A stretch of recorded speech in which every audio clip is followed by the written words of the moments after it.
Oh, kau datang ni nak minta kerja ya? Siapa? Tak. Ha? Kebetulan. Kau ada nampak rumput yang panjang depan rumah tadi? Nampak? Nampak? Kau pergi ambil mesin rumput, sekarang juga kau potong itu rumput. Aku kena potong rumput? Ya. Nanti. Kau ada surat? Surat? Ya. Ada. Dengan pantas pergi ambil.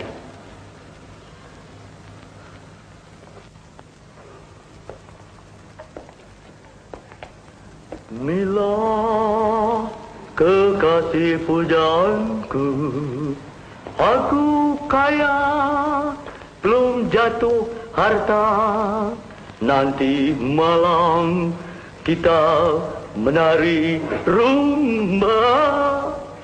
Encik. Ya. Surat tak ada. Penumuk ada. Orang ajar.